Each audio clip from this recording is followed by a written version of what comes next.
Oke, sudah lewat 5 menit ya ternyata ya. Mungkin kita mulai dulu saja ya. Nanti barangkali sambil berjalannya kajian, mudah-mudahan pesertanya bisa lebih banyak gitu. Insya Allah. Ya. Sebelumnya apakah suara saya terdengar dengan cukup jelas? Ya, Cukup jelas ya. Oke, insya Allah ya. Baik, Bismillahirrahmanirrahim. Assalamualaikum warahmatullahi wabarakatuh. Assalamualaikum warahmatullahi wabarakatuh. Alhamdulillah, nahmaduhu wa nasta'inuhu wa nastaghfiruhu wa natubu ilaih. Wa na'udzu billahi min syururi anfusina wa min sayyiati a'malina. May yahdihillahu fala mudhillalah wa may yudlil fala hadiyalah. Asyhadu an la ilaha illallah wahdahu la syarikalah wa asyhadu anna Muhammadan abduhu wa rasuluhu la nabiyya ba'd. Alhamdulillahirabbil alamin, segala puji bagi Allah Subhanahu wa taala yang masih memberikan kita nikmat iman, nikmat Islam, nikmat ukhuwah pada kita semua pagi hari ini, dan tentunya adalah nikmat sehat sehingga insya Allah kita bisa bergabung dalam suatu majelis ilmu yang mudah-mudahan kita bisa mendapatkan berkah, mendapatkan ilmu dari Allah Subhanahu wa taala. Amin ya rabbal alamin.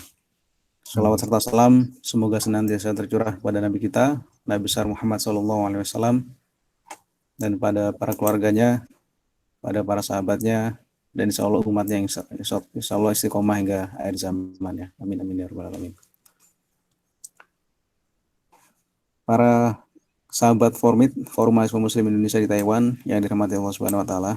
Alhamdulillah pagi hari ini kami dari Departemen Syiar dan Dakwah Forum Mahasiswa Muslim Indonesia di Taiwan mengajak seluruh kaum muslimin dan muslimat, khususnya mahasiswa dan juga masyarakat umum, untuk menghadiri kajian kami secara online di hari Sabtu pagi ini ya.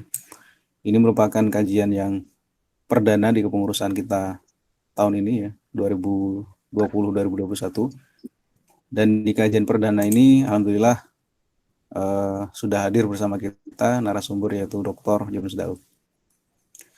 Yang beliau merupakan dosen di Fakultas MIPA Universitas Indonesia dengan bidang keahliannya adalah geofisika dan geotermal ya. Sebelum kita mulai kajian kita pagi hari ini, mari terlebih dahulu kita buka dengan membaca suratul Fatihah. Al-Hadiniyah Al-Fatihah. A'udzu billahi minasyaitonir rajim. Bismillahirrahmanirrahim. Alhamdulillahi rabbil alamin. Ar-Rahmanir Rahim. Maliki yaumiddin. Iyyaka na'budu wa iyyaka nasta'in. Ihdinas siratal mustaqim, siratal ladzina an'amta 'alaihim, ghairil maghdubi 'alaihim waladdallin. Amin. Alhamdulillah, kita sudah buka dengan baca surat Al-Fatihah. Insya Allah agenda berikutnya akan ada sambutan dari Presiden Forum Mahasiswa Muslim Indonesia di Taiwan yang akan disampaikan oleh Mas Iqbal Hanafri. Mas Iqbal Hanafri ini merupakan Presiden Forum Mahasiswa Muslim Indonesia di Taiwan dan sekaligus sebagai mahasiswa atau PhD student di National Taiwan University of Science and Technology. Pada Mas Iqbal Hanafri, waktu dan tempat kami persilakan.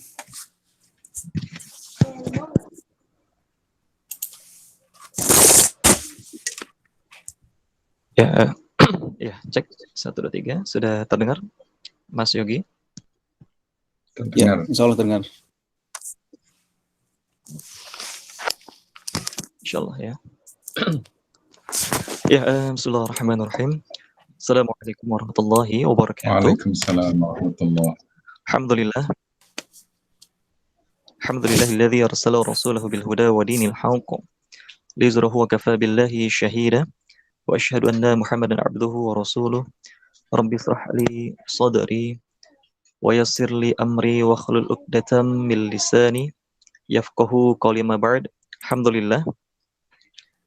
Bapak, Ibu, dan rekan-rekan sekalian, kami mewakili Forum Mahasiswa Muslim Indonesia di Taiwan. Ya, ya insyaallah pada pagi hari ini ya mencoba untuk mengadakan event. Insyaallah narasumber di tengah-tengah kita adalah Bapak Ustadz Dr. Engineer ya, Yunus Daud. Alhamdulillah beliau telah hadir di tengah-tengah kita. Seperti firman Allah Subhanahu wa taala, Bismillahirrahmanirrahim. Ya ma'syaral jinni wal insi, in istata'tum an tanfudhu min aqtaris samawati wal ardi fanfudhu la tanfudhuna illa bisultan. Hai jamaah jin dan manusia, jika kamu sanggup menembus atau melintasi ya penjuru langit dan bumi, maka lintasilah. Kamu tidak akan sanggup melainkan bisultan, melainkan dengan kekuatan. Insya Allah pagi hari ini kita akan belajar banyak hal dari narasumber kita ya terkait dengan sukses dan berkah dalam pencarian ilmu. Di mana seperti kita ketahui bahwa ya sebagian besar teman-teman yang menuntut ilmu di Bumi Formasa di Taiwan seperti itu ya, ini sedang proses gitu ya, proses pencarian ya, proses pembelajaran seperti itu ya, sehingga kita perlu gitu ya, kita perlu bekal bagaimana kita bisa mendapatkan ilmu yang berkah seperti itu. Ya insya Allah dengan pengalaman narasumber kita Bapak Dr. Engineer Yunus Daud ya insya Allah ya beliau akan sharing ya.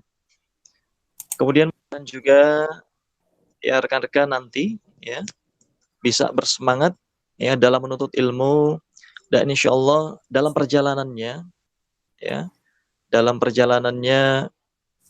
ya bisa terus ya diarahkan terus ya dalam kebaikan seperti itu ya. Kemudian juga tetap bersemangat ya hingga kita bisa menyelesaikan studi kita ya, khususnya teman-teman yang berada di Taiwan yang saat ini sedang menempuh ya, baik itu S1, S2 ataupun S3. Mungkin itu sambutan singkat yang bisa kami sampaikan. Lebih kurangnya mohon maaf dan tetap semangat. Billahi taufik wal hidayah. Assalamualaikum warahmatullahi wabarakatuh. Waalaikumsalam warahmatullahi wabarakatuh. Assalamualaikum warahmatullahi wabarakatuh. Baik, terima kasih Mas Iqbal Hanafri atas sambutan yang diberikan sebagai Presiden Forum Mahasiswa Muslim Indonesia di Taiwan. Ya, alhamdulillah sahabat-sahabat Forumit yang dirahmati Allah Subhanahu wa taala, sekarang sudah ada sekitar 16 orang ya serta kajian kita, mudah-mudahan nanti semakin bertambah dan harapannya semakin banyak yang bisa mendapatkan manfaat dari kajian kita pagi hari ini gitu. Ya, seperti yang disampaikan oleh Mas Iqbal tadi, bahwa sejatinya spektrum atau anggota dari Forumit ini beraneka ragam gitu Ustaz. Ada mahasiswa dari S1 ya, ada mahasiswa S2, ada mahasiswa S3 gitu. Bahkan ada juga dosen-dosen di beberapa perguruan tinggi di Indonesia yang sedang belajar juga di sini, tugas belajar, sedang mengambil S3. Tapi terlepas dari apapun status kita yang ada di Indonesia, baik masih S1 maupun S2, maupun sudah dosen gitu ya, sejatinya kami di sini adalah para pencari ilmu gitu. Dan insya Allah pagi hari ini kami akan berusaha, berikhtiar, belajar dari Ustadz Yunus Daud ya. Saya di sini manggilnya Ustadz ya, karena dalam forum kajian gitu. Dan beliau merupakan dosen saya gitu di Departemen Fisika FMIPA UI. Sedikit saya bacakan biodata singkat terkait dengan beliau. Beliau lahir di Tegal tanggal 4 November 1968. Pendidikannya adalah Doctor of Engineering dari Geothermal Exploration Kyushu University, Jepang.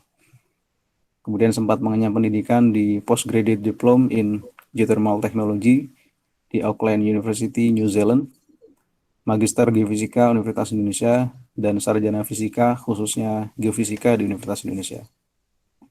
Bidang ekspertis beliau adalah eksplorasi geothermal, geoentrepreneur, dan bisnis energi ya. Jadi selain aktif sebagai akademisi, sebagai dosen, Dr. Yunus Daud ini merupakan aktif juga ya di bidang praktisi gitu, di perusahaan. Dan beliau merupakan founder dari PT Newquest Geoteknologi. Moto hidupnya adalah menjadi muslim yang visioner, produktif, dan bermanfaat untuk umat. Itu berkaitan dengan biodata singkat dari Ustadz Dr. Yunus Daud. Nah, mungkin tanpa memperpanjang kalam lagi, saya langsung persilakan kepada beliau, ya. Ada Ustadz Yunus Daud, dengan segala hormat kami persilakan, Ustadz. Baik, tes suara saya bisa terdengar dengan baik? Ya, alhamdulillah, Ustadz. Bisa terdengar dengan baik. Baik, alhamdulillah. Saya coba siapkan share.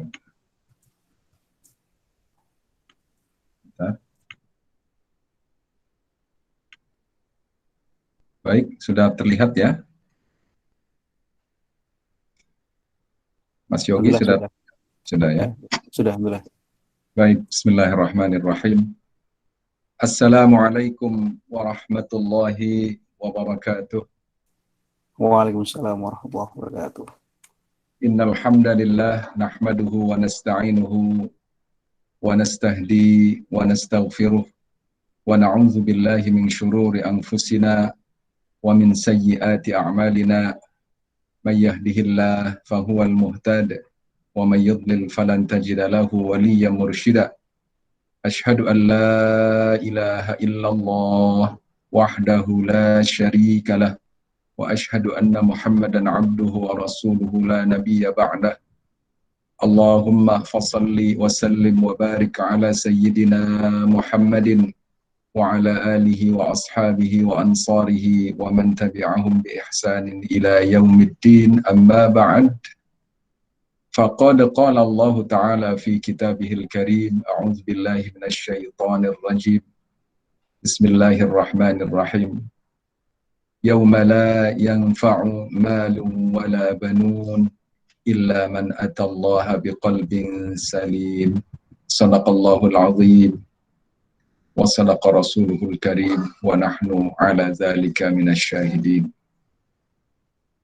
Hadirin sekalian, sahabat-sahabat Formit, Forum Mahasiswa Muslim Indonesia di Taiwan, yang dirahmati Allah, yang diberkahi Allah, semoga senantiasa dalam ampunan dan keridhaan Allah Subhanahu wa Ta'ala. Amin. Alhamdulillah, pagi hari ini kita diberikan anugerah oleh Allah Subhanahu wa Ta'ala berupa kenikmatan untuk berjumpa saudara Muslim dan saudara-saudara yang lain yang mengakses Google Meet ini. Mudah-mudahan Allah senantiasa melimpahkan keberkahan kepada kita, sehingga insya Allah pertemuan yang sebentar ini mudah-mudahan membawa kebaikan-kebaikan dan manfaat yang banyak insya Allah, atas izin Allah. Amin, amin. Hadirin sekalian, sahabat Formit yang dirahmati Allah Subhanahu wa Ta'ala, saya bersyukur saat ini bisa jumpa walaupun dalam forum online. Mudah-mudahan insya Allah kapan waktu bisa kembali lagi sholat di masjid di Taiwan. Saya sempat sholat di Masjid Taipei, jumpa beberapa saudara Muslim di sana. Kapan ya? Kira-kira 3-4 tahun yang lalu. Karena kami ada kolaborasi antara PT New Quest Geotechnology dengan salah satu perusahaan di Taiwan. Ya, ini menarik. Ya, bahkan sempat berkunjung juga kolega yang dari Taiwan. Ya. Beliau bidangnya IT dan memproduksi peralatan elektronik. Alhamdulillah, mudah-mudahan suatu saat insya Allah bisa jumpa lagi, dan mungkin juga bisa jumpa dengan sahabat-sahabat Formit semuanya insya Allah dengan izin Allah dalam waktu yang Allah tetapkan suatu saat insya Allah. Sehingga Taiwan bukan negeri yang asing buat saya, tapi negeri yang relatif sudah dikenal dan sudah sempat dikunjungi, bahkan sudah sempat mengunjungi beberapa area hot spring, area geothermal. Ya, ada di Chinshui, ya. Saya sempat berkunjung juga dan pernah beberapa setup alat juga di sana. Insya Allah, negeri yang saya secara pribadi sangat terkesan, negerinya rapi, negerinya teratur, dan ramah terhadap orang asing. Itu yang saya rasakan. Alhamdulillah. Saya nyari makanan halal pun di sana, alhamdulillah. Dicarikan sama kolega saya, Dr. Wenwan. Masya Allah, ada kemiripan dengan Jepang. Ada di utaranya sedikit, timur laut ya. Di Kyushu, saya sempat 3,5 tahun di Kyushu. Masya Allah, jadi negeri-negeri yang mudah-mudahan Allah berkahi dan Allah bukakan hidayah semuanya insya Allah. Hadirin sekalian, sahabat-sahabat Formit yang dirahmati Allah Subhanahu wa Ta'ala, saya diamanahi oleh panitia dalam hal ini melalui Mas Yogi untuk menyampaikan manajemen kolbu berkenaan dengan kolbun salim dan berkaitan dengan kesuksesan dan keberkahan dalam mencari ilmu. Masya Allah, ini judul yang sangat luas. Mau dibahas kolbunya, atau mau dibahas pencarian ilmunya, atau mau dibahas sukses dan berkahnya. Baik, insya Allah mudah-mudahan dalam waktu yang singkat kita bisa membuka diskusi yang membuka pembicaraan. Saya berikan pengantarnya saja, insya Allah nanti kita bisa sama-sama berdiskusi. Marilah kita sama-sama membersihkan hati kita, meluruskan niat kita, insya Allah agar apa yang kita lakukan benar-benar diniatkan ikhlas karena Allah Subhanahu wa Ta'ala. Tidak ada yang lain. Semoga Allah berkenan dan ridha kepada kita insya Allah pada pagi hari ini. Sahabat-sahabat Formit yang dicintai Allah Subhanahu wa Ta'ala, saat ini kita hidup di masa yang jauh dari masa hidup Nabi Shallallahu Alaihi Wasallam dan para sahabatnya yang mulia, dan hidup dalam masa yang semakin dekat dengan datangnya hari kiamat. Kita merasakan, mari kita sama-sama merenung, berkontemplasi beberapa saat. Ya. Saat ini juga merupakan masa yang penuh dengan ujian, penuh dengan cobaan, fitnah, yang akan mempengaruhi keimanan kita. Ya, tarikan-tarikan dunia begitu kencang, problematika dunia juga begitu banyak, ya. Adanya kekacauan di berbagai sisi kehidupan, ya. Adanya kekufuran, adanya kemunafikan dengan berbagai macam bentuk, yang semuanya bermuara di hati sebetulnya. Ya, masa di mana kita harus semakin kuat berpegangan dengan satu-satunya petunjuk, yaitu petunjuk Allah dan Rasul-Nya. Kata Nabi Sallallahu Alaihi Wasallam, meskipun dengan menggigit akar pohon, kalau itu dalam kerangka mempertahankan keyakinan, petunjuk, hidayah Allah dan Rasul-Nya, maka kita harus lakukan.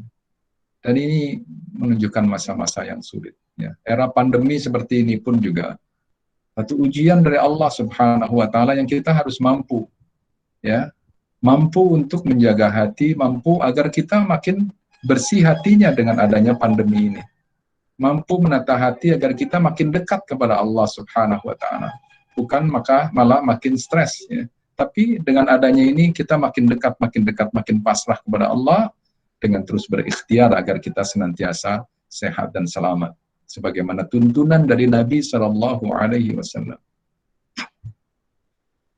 Hidup merantau sebagai mahasiswa di negeri orang selalu ada tantangan, ada ujian, ada cobaan. Saya jadi teringat dengan tahun 95 ketika di Selandia Baru, ya. Tahun 98 sampai 2002 waktu di Jepang, itu ya mungkin kurang lebih seperti yang dirasakan oleh sahabat-sahabat semua. Ya, hidup di negeri orang, di negeri asing, ya, makanannya juga asing, ya, tapi mungkin kalau di Taiwan relatif lebih mirip-mirip gitu ya. Ya, saya di New Zealand dulu agak kaget juga ya, 3 hari makan roti ya, pakai selai dan sebagainya gitu. Kalau ada telur, telurnya telur bulat gitu, ya, itu pun juga sudah jadi dalam tanda kutip problem tersendiri. Ya. Problem nggak ketemu pecel, ya kan? Problem nggak ketemu sate gitu. Problem nggak ketemu nasi goreng itu, ya itulah dalam tanda kutip problem.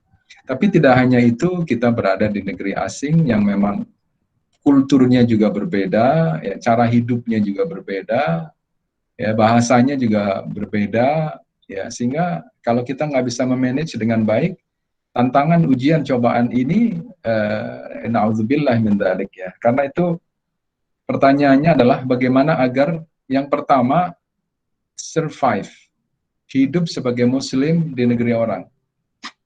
Jadi ada dua pertanyaan yang ingin saya bawa di pertemuan pagi hari ini. Ya, bagaimana survive hidup sebagai muslim, ini pertama. Baik itu pelajar maupun bukan pelajar. Yang penting dia sebagai muslim dan dia hidup di negeri yang mungkin majority belum mendapatkan hidayah Allah, belum mengikuti hidayah Allah Subhanahu wa taala. Ya, jadi yang pertama itu. Yang kedua, bagaimana agar sukses studi di negeri orang dan pulang ke tanah air, insya Allah membawa ilmu, membawa ijazah atau membawa gelar master, doktor, ya, yang diberkahi. Saya tambahkan yang diberkahi.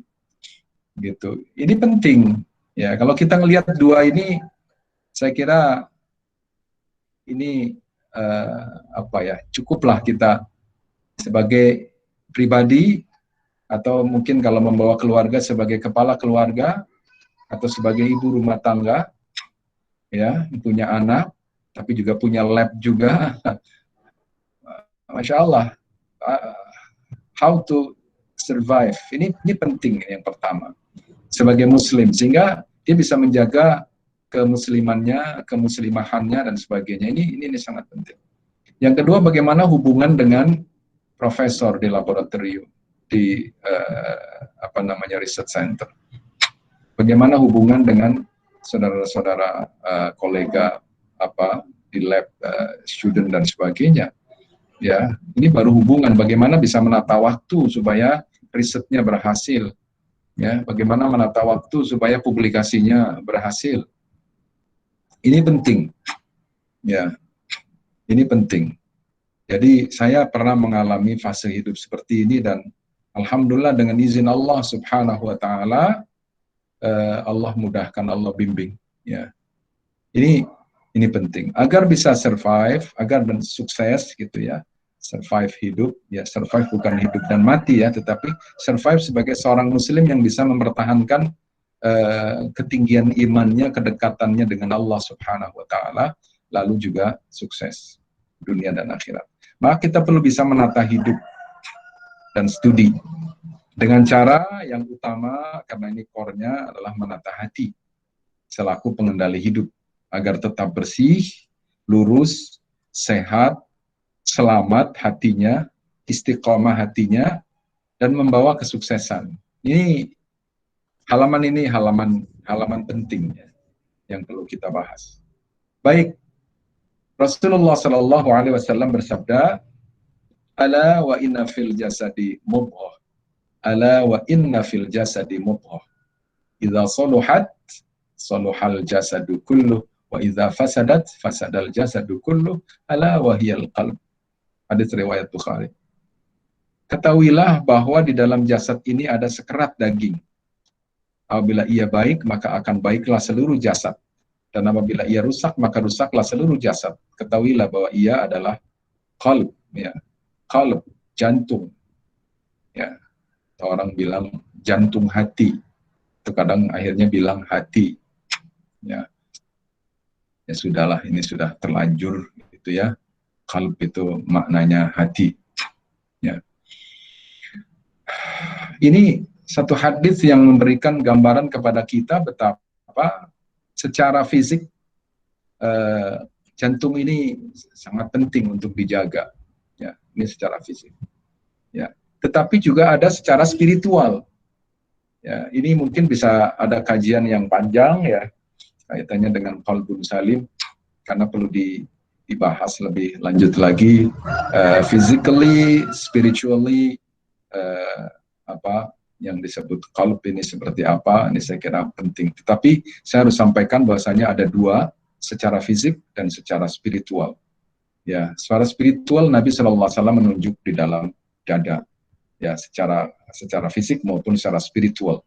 Ya, kita kadang juga kalau hati saya sakit gitu ya, itu ngelus-ngelus dada gitu. Itu maksudnya secara spiritual ada di situ. Sebelah mana? Wallahu a'lam bishawab. Ya, secara spiritual. Karena itu gaib.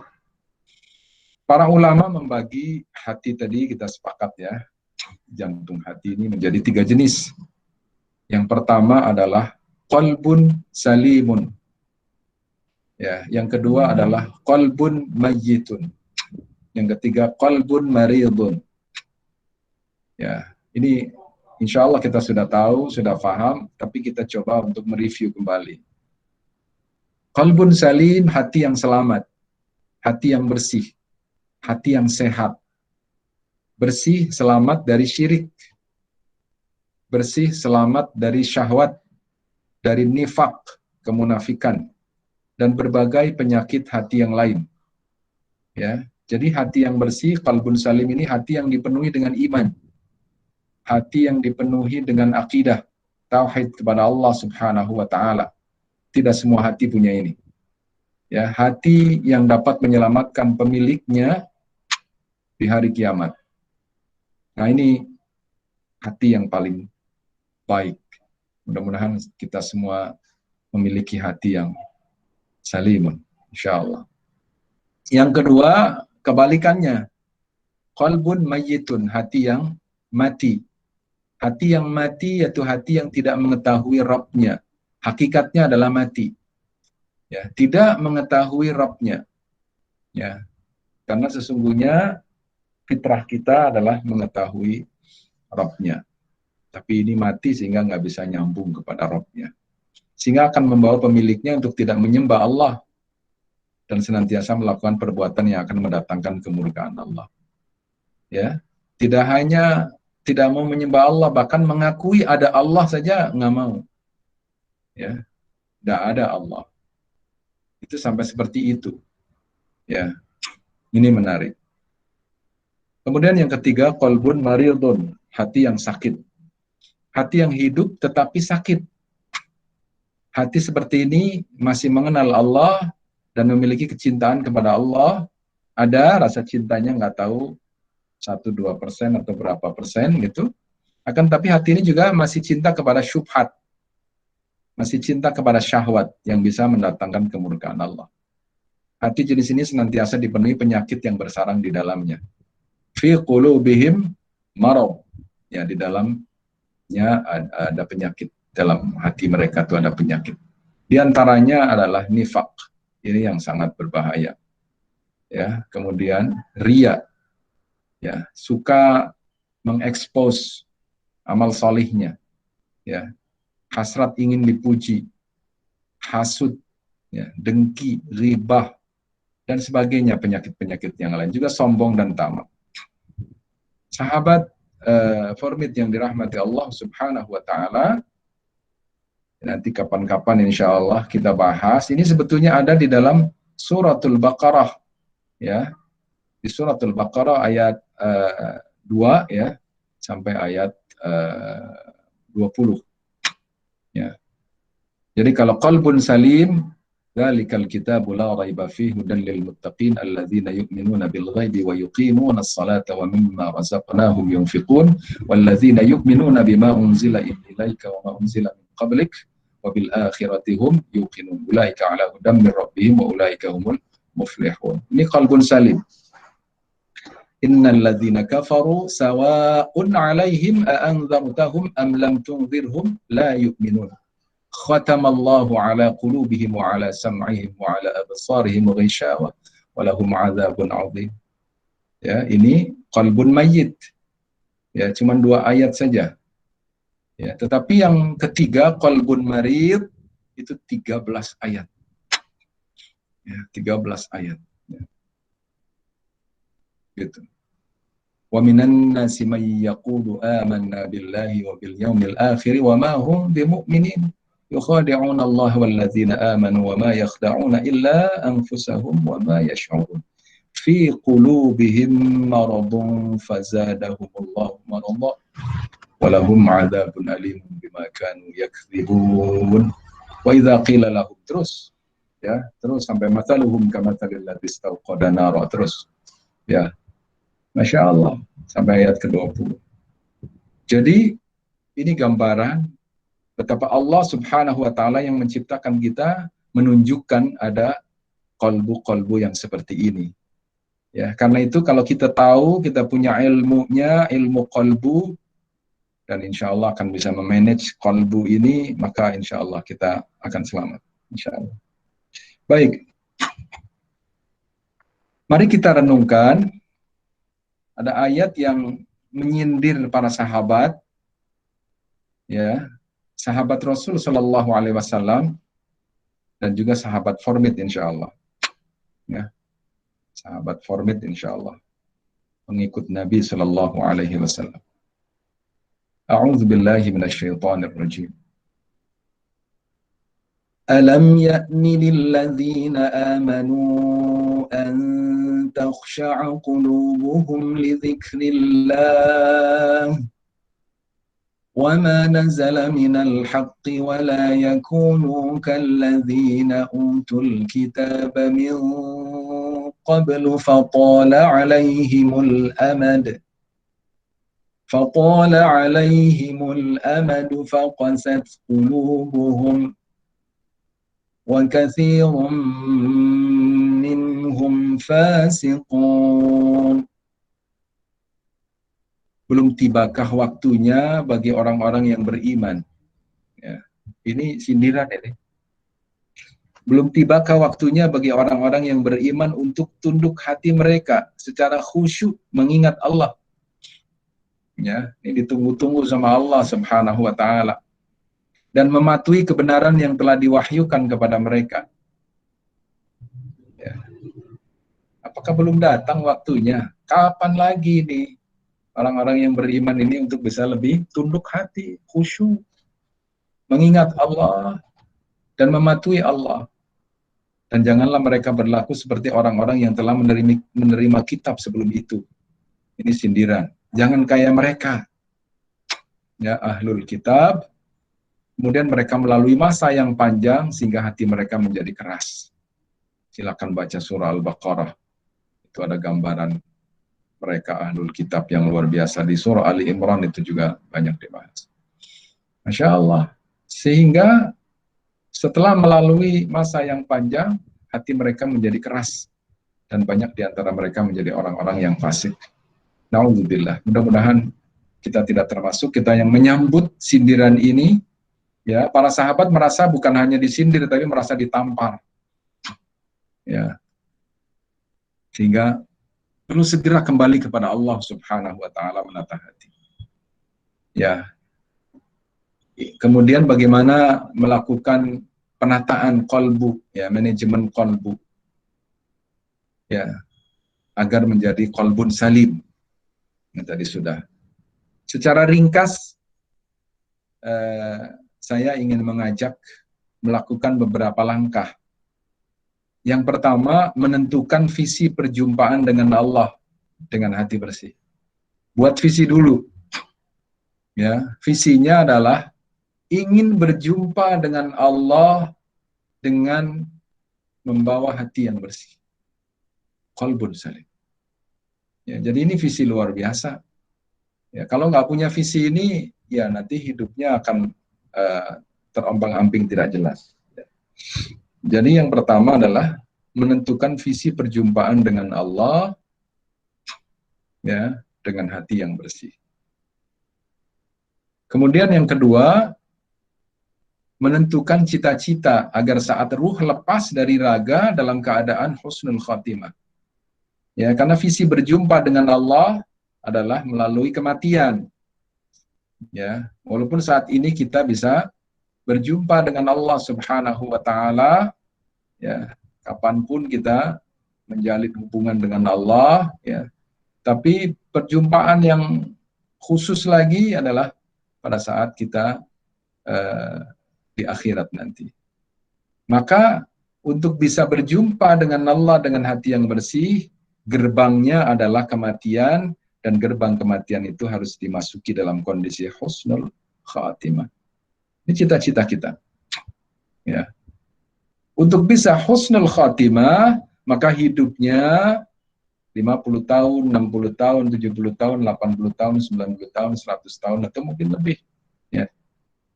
Allah alam besar. Ya, tapi umat Muhammad itu ada di sekitar kisaran 60 tahun. Ya. Nah, dalam kisaran usia hidup ini, hidup dengan habit bersih hati. Supaya apa? Supaya kalau lepas ruh, husnul khatimah. Ya, karena kematian itu merupakan refleksi dari kehidupan. Kalau kehidupannya baik terus, insya Allah dia akan husnul khatimah. Ya, karena itu yang ketiga, hidup dengan habit bersih hati.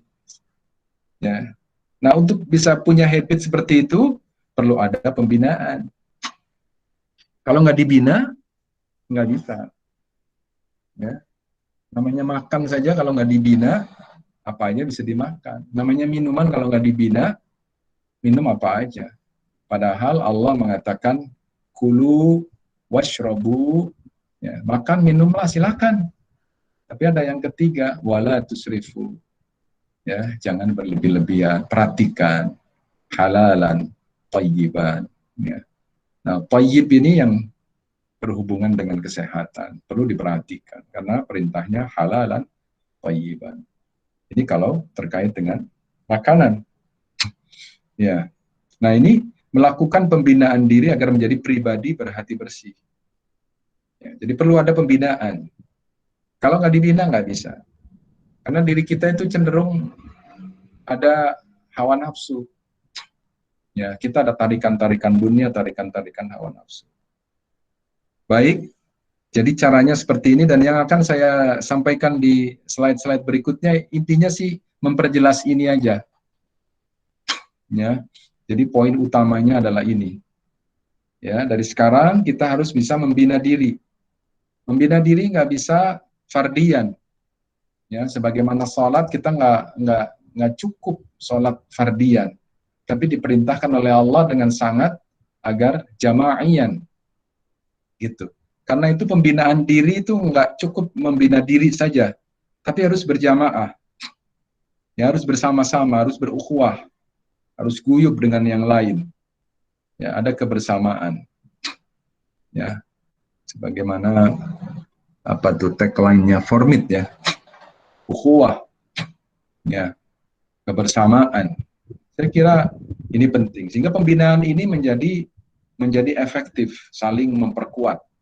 Ya, terbina menjadi habit hatinya bersih, terus menjaga diri sampai umur berapa terus hatinya itu dibina sehingga husnul khatimah insyaallah. Dan mudah-mudahan setelah husnul khatimah, mudah-mudahan Allah ampuni kita, Allah rahmati kita, dan di alam barzakh kita pun diberikan kenikmatan oleh Allah, dijauhkan dari azab kubur, karena memang itu yang kita minta. Allahumma inni a'udzubika min azabil qabri wa min azabi jahannam wa min fitnatil mahya wal mamat wa min syarri fitnatil masihid dajjal. Ya, di padang mahsyar juga kita menjadi hamba-hamba Allah yang dilindungi oleh Allah Subhanahu wa taala.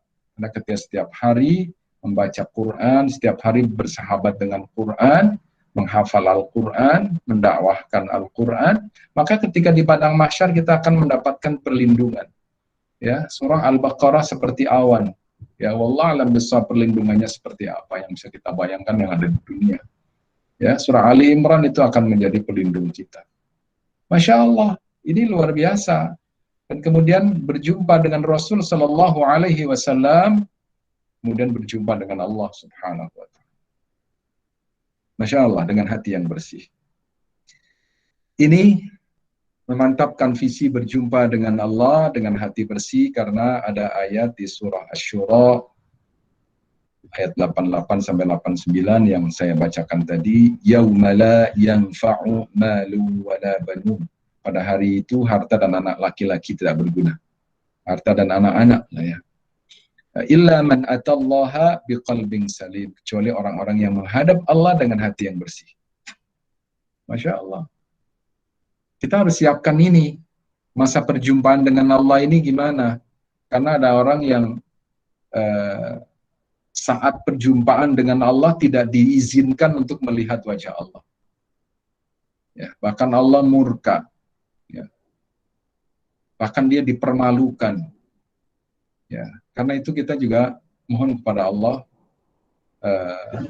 supaya wala tukhzina yaumal qiyamah. Jangan hinakan kami ya Allah pada hari kiamat nanti. Jangan sampai kita dihinakan oleh Allah. Wajahnya seperti apa, mukanya buruk, jalannya terseok-seok dan sebagainya. Naudzubillah, tsumma naudzubillah. Tapi kita dimuliakan oleh Allah, diberikan cahaya, ya, sehingga auratnya itu tertutup dengan cahaya, diberikan mahkota kemuliaan, dipertemukan dengan Rasulnya Sallallahu Alaihi Wasallam. Jadi cita-cita tertingginya adalah berjumpa dengan Allah Azza wa Jalla dengan membawa hati yang bersih atau qalbun salim. Ada di surah Al-Qiyamah, wujuhun yawma idzin nadhirah ila rabbiha nadhirah. Wajah-wajah orang mukmin pada hari itu berseri-seri, tampak, ya, bercahaya, cerah, berseri-seri itu menunjukkan ada inner happiness yang luar biasa, ya. Memandang Rabbnya, Masya Allah. Apa nggak ingin? Ingin semua. Mari kita mohon kepada Allah agar kita diberikan qalbun salim pada hari ini dan pada saat perjumpaan dengan Allah Subhanahu wa Ta'ala. Visi ini yang harus dipegang. Ini yang harus dicamkan di dalam diri kita, dan ini harus ditempuh. Kalau enggak, na'udzubillah, tsumma na'udzubillah. Ya, kita harus punya visi ini. Yang kedua, mati dalam keadaan muslim, tunduk dan patuh pada Allah, husnul khatimah. Ya ayyuhalladzina amanu taqullaha haqqa tuqatih wa la tamutunna illa wa antum muslimun. Ini pesan dari Allah, wahai orang-orang yang beriman, bertakwalah kepada Allah dengan sebenar-benar takwa kepadanya, dan janganlah kamu mati kecuali dalam keadaan muslim, keadaan tunduk patuh kepada Allah. Karena itu ketakwaan ini harus dijaga terus-menerus, dan ini diingatkan oleh para khatib. Ya. Lalu kita membersihkan diri menjadi orang yang terus membersihkan diri. A'udzubillahi minasyaitonirrajim. La taqum fihi abada. La masjidun ussisa 'ala at-taqwa min awwali yawmin ahaqqu an taquma fihi. Fihi rijalun yuhibbuna an yatatahharu. Wallahu yuhibbul mutahhirin. Janganlah engkau melaksanakan salat dalam masjid itu selama-lamanya. Ini ada masjid dirar. Ya, silakan baca tafsir At-Taubah, dan ada dalam sirah Nabi sallallahu alaihi wasallam, masjid yang dibangun oleh orang-orang munafik. Sungguh masjid yang didirikan atas dasar takwa sejak hari pertama, yaitu Masjid Quba, adalah lebih pantas engkau melaksanakan salat di dalamnya. Di dalamnya ada orang-orang yang ingin membersihkan diri. Allah menyukai orang-orang yang bersih. Masya Allah. Ada orang yang senantiasa membersihkan diri. Ayyatatahharu. Ya. Yuhibbuna ayyatatahharu. Cinta kepada kebersihan. Kebersihan diri terutama. Dan kebersihan jasad, kebersihan fisik. Ya, ini perintah Allah Subhanahu wa Ta'ala. Dan Allah mencintai orang-orang yang membersihkan diri. Ya, Allahumma ja'alni minat tawwabin waj'alni minal mutatahhirin waj'alni min ibadikas salihin. Selepas wudu, jangan lupa itu. Kalau keluar dari kamar kecil, ya, atau kamar mandi, ghufranak. Ya, mohon ampun kepada Allah, ampuni kami ya Allah. Alhamdulillahilladzi adhaba 'anil adza wa 'afani. Ya, mohon ampun pada Allah. Kemudian doa, ya. Asyhadu an la ilaha illallah wa asyhadu anna Muhammadan 'abduhu wa rasuluh. Allahumma ij'alni minat tawwabin waj'alni minal mutatahhirin waj'alni min ibadikas salihin. Itu dibiasakan. ya, setiap kali keluar kamar mandi. Nah, berikutnya perlunya pembinaan diri untuk bisa menjadi orang yang bisa setiap kali mau masuk kamar mandi itu dengan berdoa kepada Allah, di kamar mandi menjaga diri dari maksiat, keluar kamar mandi itu juga berdoa kepada Allah, bertaubat kepada Allah, mohon ampun kepada Allah. Ya, kemudian kita mau tidur juga harus membaca doa-doa, harus banyak pikir kepada Allah, murajaah Al-Quran, sehingga kita wafatkan dalam tanda kutip, ditidurkan oleh Allah ya dalam kondisi husnul khatimah, ya, membiasakan husnul khatimah pada saat tidur. Kemudian ketika dibangunkan terjaga, alhamdulillahilladzi ahyana ba'dama matana wa ilaihi nusyur. Subhanallah, alhamdulillah, wa la ilaha illallah, Allah. Subhanallah wa bihamdihi adada khalqihi wa ridha nafsihi wa zinata arshihi wa midada kalimati. Dan seterusnya, silakan zikir mengingat Allah. Ya. Jadi perlunya pembinaan diri ini penting. Karena Allah Subhanahu wa taala berfirman, A'udzubillahi minasyaitonir rajim, huwallazi ba'atsa fil ummiyina rasulan minhum yatlu 'alaihim ayatihi wa yuzakkihim wa yu'allimuhumul kitaba wal hikmah wa in kanu min qablu lafi dhalalin mubin. Dialah yang mengutus seorang rasul kepada kaum yang buta huruf dari kalangan mereka sendiri, yang membacakan kepada mereka ayat-ayatnya, menyucikan jiwa mereka, dan mengajarkan kepada mereka kitab dan hikmah, sunnah, meskipun sebelumnya mereka benar-benar dalam kesesatan yang nyata. Ini adalah tugas Rasul Shallallahu Alaihi Wasallam untuk melakukan pembinaan. Ya, perlu ada pembinaan, dibacakan ayat-ayat, disucikan jiwanya, ya, dibersihkan hatinya, diajarkan tafsir, pemahaman kitab dan hikmah-hikmah, ya, sunnah, sehingga mereka menjadi orang yang mendapatkan hidayah, berhati bersih, bisa istiqamah, ya, jauh dari kesesatan. Nah, ini adalah pola yang harus kita ikuti, dan ini diperintahkan oleh Allah dan diberikan contoh oleh Nabi Shallallahu Alaihi Wasallam. Ya, ada pembinaan yang terus-menerus. Ya, apalagi saat ini gempuran-gempuran kemaksiatan, gempuran-gempuran degradasi iman itu banyak, ya, bisa ditemukan di handphone, bisa ditemukan di komputer, di laptop, di mana saja itu bisa mendegradasi keimanan. Karena itu perlu ada penguatan, perlu ada immunity, ya, supaya bisa imun gitu, maka perlu ada pembinaan, ya, sehingga insya Allah secara spiritual diri kita imun terhadap keburukan-keburukan. Nah, pribadi bersih hati ini seperti apa nih jelasnya? Apa yang harus dibina nih? Yang pertama, akidahnya selamat. Akidahnya bersih. Ini penting karena ini fondasi. Ya. Nah, fondasi. Jadi senantiasa bertauhid kepada Allah Subhanahu wa taala. Ya, hubungan dengan Allahnya bagus. Ya, roja, selalu berharap pada rahmat Allah. Ya, jadi senantiasa berharap pada rahmat Allah. Dia tidak putus asa dari rahmat Allah, selalu pandai bersyukur. Ya, setiap pagi alhamdulillah saya masih diberi nafas, nafasnya panjang, nafasnya tidak tersengal-sengal, nafasnya tidak perlu pakai oksigen, nafasnya tidak perlu pakai ventilator. Na'udzubillah, tsumma na'udzubillah, alhamdulillah. Ya, lalu sambil terus berharap kepada Allah, berharap rahmat Allah.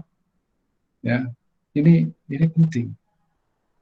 Yang berharap kepada Allah, berharap pada rahmat Allah, dia senantiasa mengikuti jejak Rasul sallallahu alaihi wasallam. Ya, laqad kana lakum fi Rasulillahi uswatun hasanah liman kana yarjullaha wal yawmal akhir wa dzakarallaha katsiran. Yarjullah, ya, raja, senantiasa mengharap-harap rahmat Allah. Yang kedua, khauf, takut akan siksa Allah. Jadi ini akidah yang bersih. Innal ladzina yakhshawna rabbahum bil ghaib lahum maghfiratun wa ajrun kabir. Sesungguhnya orang-orang yang takut kepada Allah, yang tidak dilihatnya, ya, dia akan menjaga hubungan dengan Allah, jangan sampai Allah tidak senang sama kita. Ya, kita akan menjaga kecintaan Allah kepada kita. Jadi khauf ini penting dan ini indah. Ya, itu Nabi SAW ketika dilempari batu di Taif, ya, sampai berkilo-kilometer dikejar terus itu, ketika berhenti, ya Allah, ya, luka-luka seperti ini berdarah-darah nggak apa-apa ya Allah, asalkan Engkau tidak murka ya Allah. Itu aja yang ditakutkan oleh Rasulullah SAW. Yang penting Engkau tidak murka ya Allah. Silakan baca sejarah Nabi SAW. Kemudian hati itu dipenuhi dengan mahabbah, cinta sepenuh hati kepada Allah di atas segalanya. Ya, kalau dia cinta kepada Allah maka dia akan buka Al-Quran. Kalau dia tidak cinta kepada Allah maka akan berat membuka Al-Quran. Ya, kalau dia cinta kepada Allah dia akan mengulang-ulang ayatnya. Ya, satu ayat diulang-ulang terus, ayatnya agak panjang, dipotong beberapa bagian sehingga dihafal. Sebagian, sepertiga bagian hafal, tambah lagi sepertiga yang kedua. Sudah hafal, ya, tambah lagi yang ketiga, sehingga satu ayat itu hafal. Setelah itu jangan nambah ayat yang lain, sampai yakin bahwasanya ayat itu benar-benar hafal di luar kepala. Insya Allah. Ya, jadi jangan sampai kita buru-buru di dalam menghafal sehingga ayat-ayat itu mudah rontok. Ya, karena itu kita kuatkan sebagai bagian dari zikir kepada Allah karena kita cinta kepada Allah. Maka setiap hari kita ini berzikir kepada Allah Subhanahu wa taala. Satu contoh zikir ataupun satu tipe zikir adalah Al-Qur'anul Karim. Ini akidahnya selamat, imannya baik, raja, khauf, mahabbah ini ada di dalam qalbu orang yang membina. Dan ini perlu dibina. Dan kadang ada ujian keikhlasan, ya kan? Ujian takut kepada yang lain, ya. Masya Allah. Ini perlu kita jaga. Yang kedua, setelah imannya bagus, akidahnya selamat, iman tidak bisa sempurna kecuali harus dibuktikan dengan amal saleh. Maka ibadahnya sahih, ya, benar sesuai tuntunan Nabi SAW. Bagaimana membaca Al-Quran yang benar, makharij, tajwid, tahsin dan sebagainya itu sesuai dengan tuntunan Nabi SAW. Ya, bagaimana sholatnya, bagaimana puasanya, bagaimana bertutur kata dan sebagainya, bagaimana berinfak, bagaimana berzakat dan seterusnya. Ini ibadahnya benar. Bagaimana berhaji, berumrah, ya, dan sebagainya. Ini intinya adalah ibadah kita ini harus dikalibrasi, ya. Kalau ada orang yang instrumentasi, dikalibrasi dengan tuntunan Nabi SAW sehingga terkalibrasi dengan baik. Ya. Kemudian yang berikutnya akhlaknya kokoh, ya, akhlaknya mulia. Bagaimana menjadi pribadi yang akhlaknya mulia? Masya Allah. Maka perlu membiasakan agar lisan ini tidak keluar kata-kata yang tidak baik, menyakiti orang. Karena ini bisa jadi habit. Ya, karena itu membiasakan kalimat-kalimatnya atau mungkin jempolnya ini, karena ada jempol yang beroperasi di handphone, ya, itu akhlaknya mulia. Kemudian berikutnya akalnya cerdas, aklun zaki, ya, aklun zaki. Dan ini cerdas menurut Nabi SAW, menurut Allah Subhanahu wa taala. Menurut Allah, ulul albab alladzina yadhkuruna Allaha qiyaman wa qu'udan wa 'ala junubihim wa yatafakkaruna fi khalqis samawati wal ard rabbana ma khalaqta hadza batila subhanak faqina 'adzaban nar. Tadabbur Al-Qur'an, tadabbur fil kaun, tafakkur fil kaun, memikirkan alam semesta, ya. Ya, ini ada pembahasan tersendiri nih. Ya, bagaimana menjadi ilmuwan, menjadi teknolog, menjadi scholar, itu yang senantiasa dekat dengan Allah Subhanahu wa taala. Ya, bagaimana membaca ayat-ayat kauniyah, membaca ayat-ayat Quran yang berhubungan dengan kauniyah. Ya, itu ratusan ayat yang berkenaan dengan kauniyah. Maka ini perlu didalami oleh para scholar atau calon scholar. Gitu. Perlu didalami dalam menuntut ilmu sehingga ilmunya ini bisa berkah. Ya, baca surah Al-Mulk, ya, berapa ayat di awal itu membahas masalah ini. Kemudian yang berikutnya, akal yang cerdas adalah senantiasa zikrul maut. Ya, Nabi SAW mengajari kita, ya, al-kayyisu man dana nafsahu wa amila lima ba'dal maut. Orang yang cerdas adalah orang yang mampu mengendalikan dirinya, mampu mengendalikan kolbunya, nafsunya, jiwanya. Wa amila lima ba'dal maut, dan senantiasa beramal yang visioner, beramal untuk akhirat. Ya, maka saat ini ketika kita mau berinfak, ingat orang tua kita, ya Allah, saya infak untuk ibu saya infak untuk ayah saya. Ya Allah, saya mau baca Quran, ya Allah, pahalanya untuk ayah ibu saya. Ya, mungkin ayah ibunya sudah nggak ada, ya. Atau kalau ada, didoakan juga, ya, dilimpahkan pahalanya untuk kedua ibu bapak, ya. Rabbighfirli wali walidayya warhamhuma kama rabbayani shaghira. Jangan hanya 5 kali, ya, tetapi bisa berkali-kali, kapan saja lagi duduk, lagi apa, doakan ibu karena ibunya ada di kampung halaman.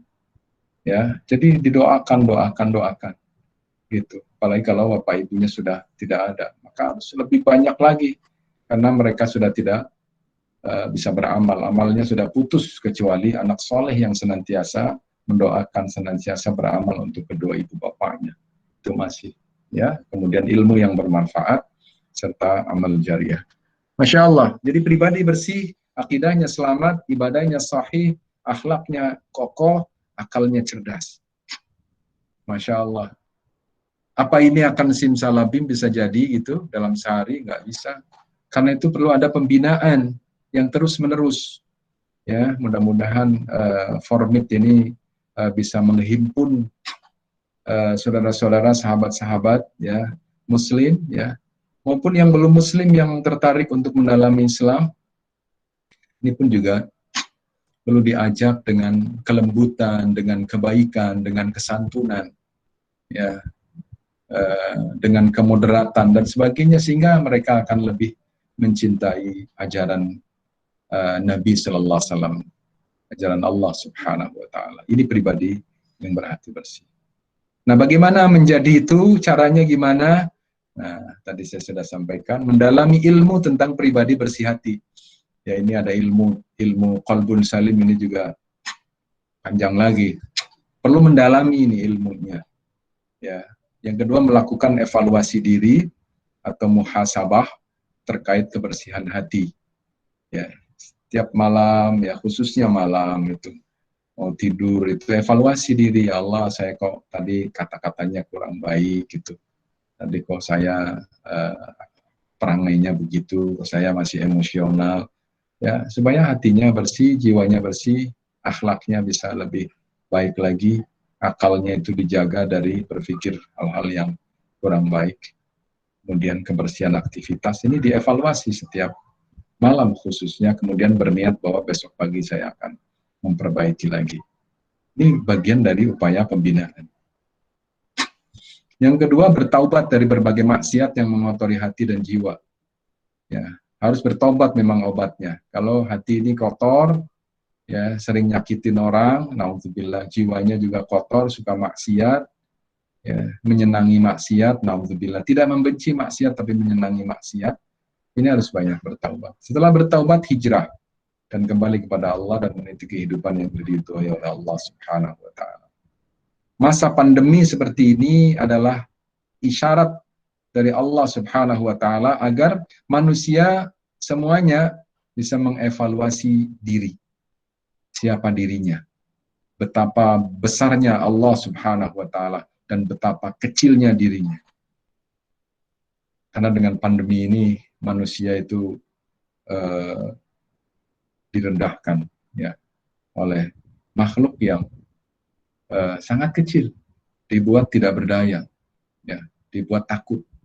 Ya, dan ini kuasa Allah Subhanahu wa taala. Karena itu merapat kepada Allah Subhanahu wa taala dengan melakukan taubatan nasuha, kembali kepada Allah dan hijrah menuju Allah Subhanahu wa taala. Insya Allah pandemi ini akan Allah angkat kembali. Ya, karena ini merupakan ujian dari Allah Subhanahu wa taala. Caranya sudah barang tentu dengan ikhtiar. Ya, sebagaimana yang diajarkan oleh Rasul sallallahu alaihi wasallam. Lockdown itu juga cara yang diajarkan oleh Nabi sallallahu alaihi wasallam. Silakan baca hadis-hadis ini. Kemudian menjaga keistiqomahan dengan mujahadah, terus-menerus mengendalikan jiwa agar menjadi jiwa mutmainnah. Ini juga ada kajian lagi, tipe-tipe jiwa dan sebagainya. Ya, ada jiwa mutmainnah, jiwa yang tenang, ya ayyatuhan nafsul mutmainnah, panggil dengan jiwa mutmainnah. Ini ketika jiwa itu diangkat oleh Allah Subhanahu wa taala, jadi jiwa dipanggil jiwa mutmainnah. Irji'i ila rabbiki radiyatan mardiyah fadkhuli fi ibadi wadkhuli jannati. Ya, dijaga keistiqomahan ini dengan cara berukhuwah. Ya, ini formit ini bisa menjadi sarana ya untuk berukhuwah, untuk saling bantu, untuk saling mengingatkan, merimain, mentausiahi dan sebagainya dengan cara yang ma'ruf, ya, cara yang baik, cara yang santun.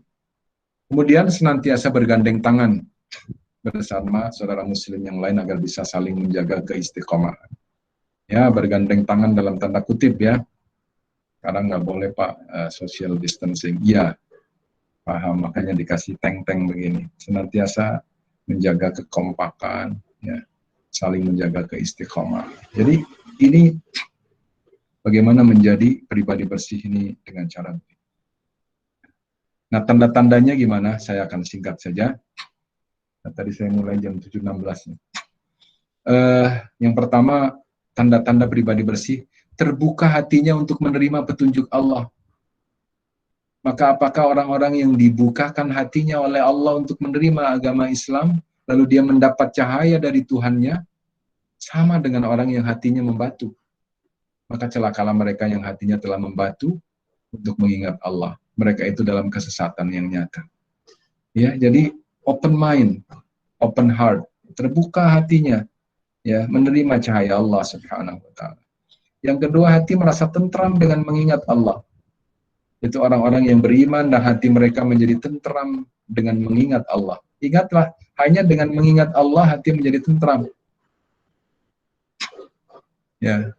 Karena itu bagaimana kita bisa membina diri kita agar kita mendengarkan ayat-ayat Allah, mendengarkan zikir-zikir kepada Allah ini menjadi tentram. Itu perlu ada pembiasaan. Ya, bukan musik. Ya. Yang menjadikan tentram adalah ingat kepada Allah. Allah telah menurunkan perkataan yang paling baik, yaitu Al-Quran. Yang serupa ayat-ayatnya, lagi berulang-ulang. Masya Allah. Tapi dengan pengungkapan-pengungkapan yang lain. Ya, ini salah satu mukjizat Al-Quranul Karim. Insya Allah suatu saat pembahasan terkait dengan mukjizat Al-Quran. Gemetar karenanya kulit orang-orang yang takut kepada Tuhannya. Kemudian menjadi tenang kulit dan hati mereka ketika mengingat Allah. Kulit dan hati mereka menjadi tenang. Luar biasa. Ini perlu dikaji nih oleh pakar-pakar kulit, biologi dan sebagainya. Itulah petunjuk Allah, dan dengan kitab itu dia memberi petunjuk pada siapa yang dia kehendaki. Dan barang siapa dibiarkan sesat oleh Allah, maka tidak seorang pun yang dapat memberi petunjuk. Tentram hatinya. Hati merasa gemetar dan bergetar bila disebut nama Allah. Sungguhnya orang yang beriman adalah mereka yang bila disebut nama Allah, gemetar hatinya.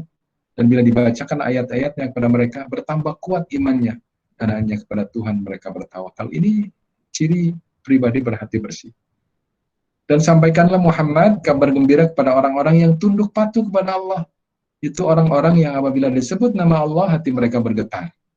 Orang yang sabar atas apa yang menimpa mereka. Termasuk saat ini ketika lagi pandemi, kita pun juga harus sabar.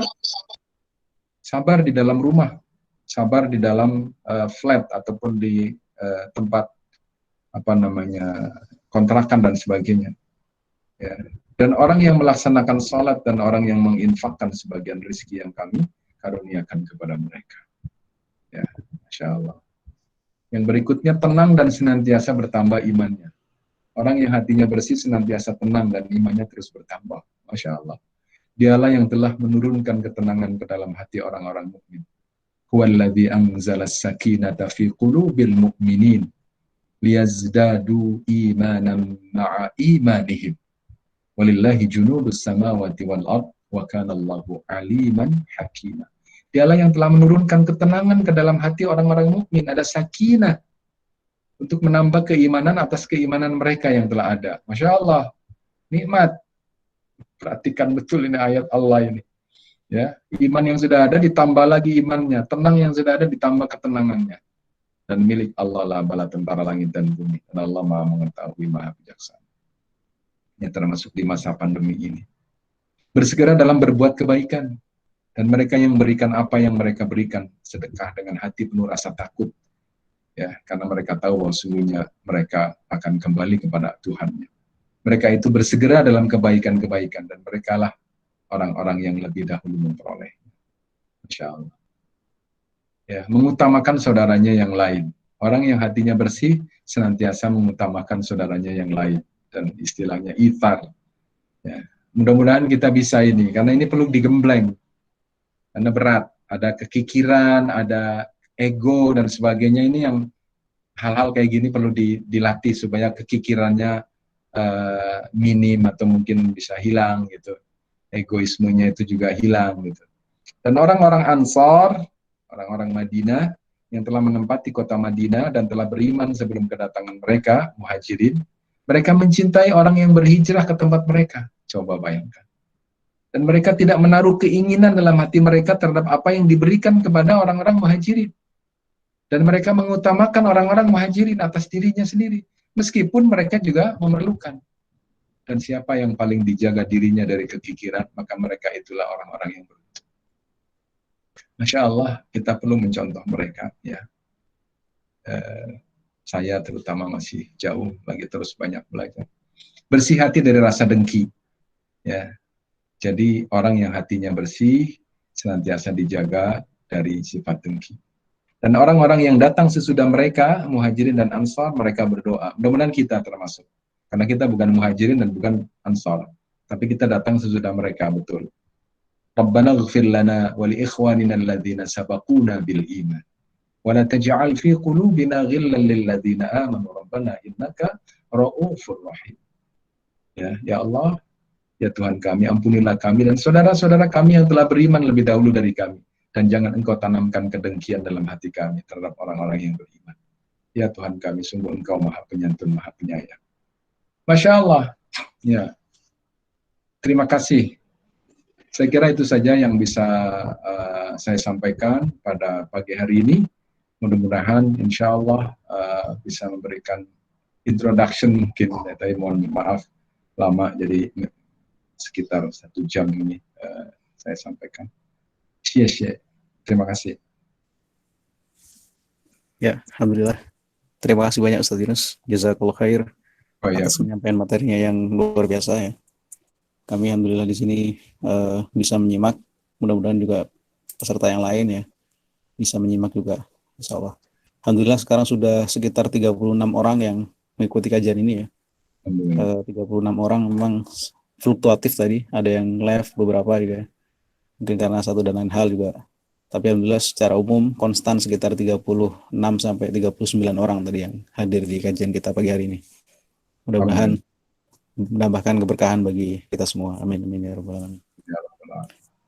Ya, bagi para audiens, sahabat-sahabat Formit sekalian, jika ada pertanyaan terkait dengan tema kajian kita pagi hari ini dipersilakan, atau ada hal-hal lain yang mungkin pengen ditanyakan kepada Ustadz Yunus juga boleh dipersilakan gitu. Karena fleksibel ya. Jadi, meskipun tema kita hari ini berkaitan dengan kesuksesan dalam mencari ilmu yang berkaitan dengan manajemen kolbu gitu ya, kebersihan hati terutama. Tapi tidak menutup kemungkinan jika ada hal lain yang mungkin pengen ditanyakan kepada Ustadz Yunus gitu. Karena beliau juga sudah berpengalaman tinggal di luar negeri ya. Beliau lulusan Jepang, kemudian expert di bidang keilmuan insya Allah gitu. Jika ada pertanyaan dipersilakan. Ada waktu mungkin sekitar 15-20 menit ya. Kalau belum ada, saya coba bertanya gitu ya sebagai pemicu diskusi gitu. Ingin bertanya terkait dengan metode pendidikan sekarang gitu, Ustaz.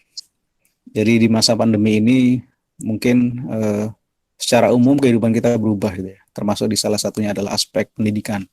Kalau dulunya kita belajar secara offline, tatap muka, sekarang pembelajaran dilaksanakan secara online, lebih dominan ya, terutama di Indonesia gitu ya. Alhamdulillah di Taiwan sempat mengalami pembelajaran online juga semester kemarin. Tapi karena kondisi pandemi corona di sini sudah relatif aman, relatif stabil, tapi sudah kembali ke pembelajaran offline gitu ya. Cuman masalahnya di Indonesia, saudara-saudara kita gitu kan, adik-adik kita, anak-anak kita di sana masih banyak yang melakukan pembelajaran secara online secara umum. Yang mana dikhawatirkan pembelajaran secara online ini dikhawatirkan kurang optimal gitu. Jadi kita ada semacam shock terapi gitu ya. Karena yang tadinya kita nyaman belajar secara offline terus tiba-tiba ada pandemi corona ini, maka secara perubahan yang sangat cepat kita sistem pembelajaran berubah. Nah, dan di Indonesia sendiri banyak sekali permasalahan gitu ya.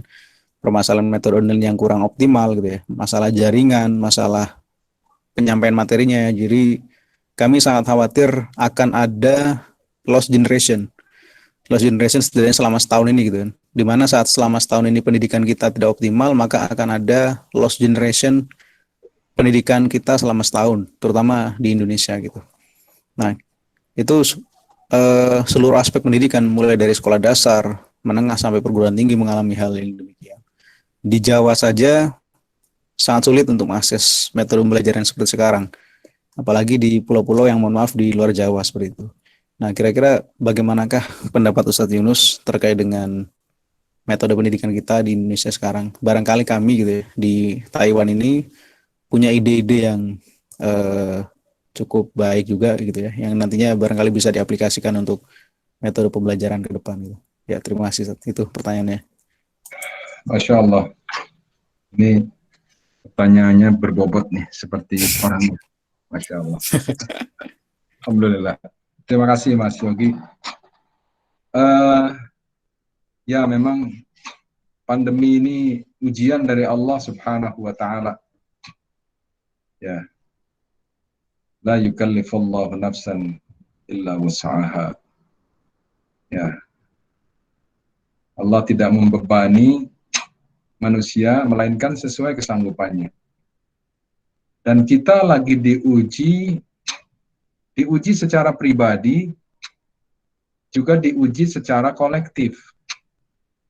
Ya, diuji secara komunal dan diuji secara institusional. Ya, tergantung nanti bicaranya adalah institusional itu artinya satu perguruan tinggi, institusional itu satu sekolah, institusional satu kabupaten, kota, provinsi, atau institusional itu satu negara, atau institusional sebagai bagian dari umat manusia secara keseluruhan.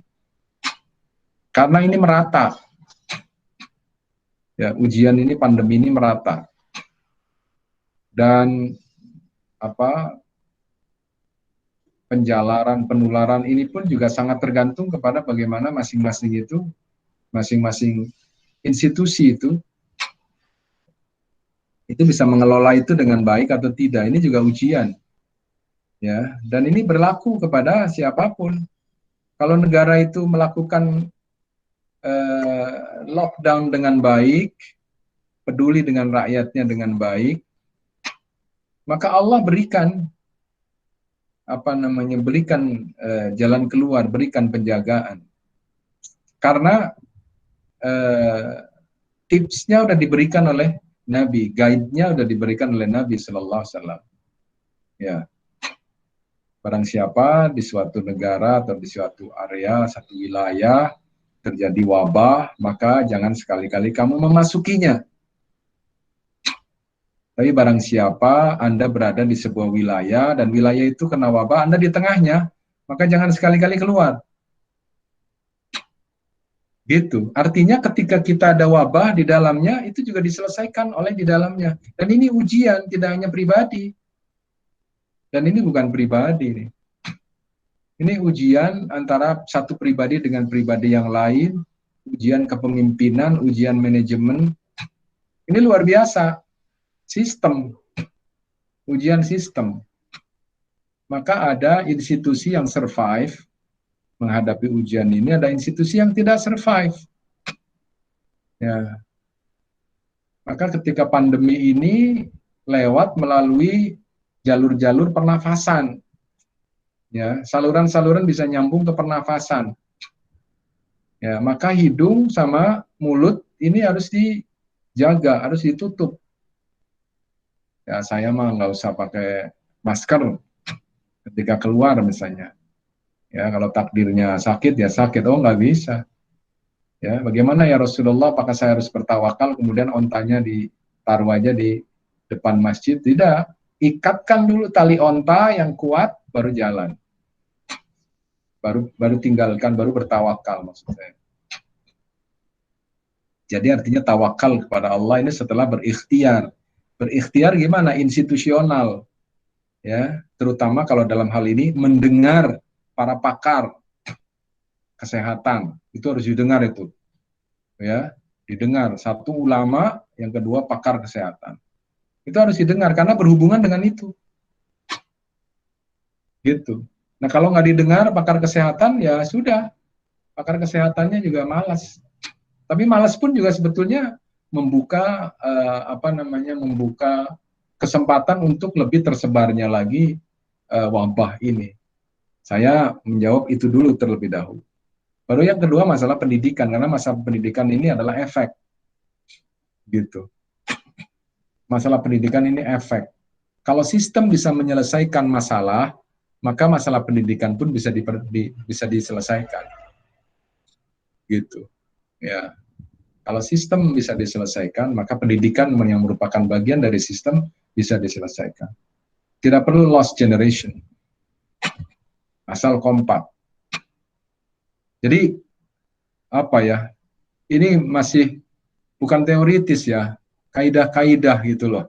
Karena yang diajarkan oleh Nabi Shallallahu Alaihi Wasallam kaidah-kaidah seperti itu. Gitu. Kalau dijalankan, maka pasti akan ada kebaikan dari Allah Subhanahu Wa Taala. Ya, karena itu kauniyahnya begitu, lockdown. Bagaimana agar bisa kompak?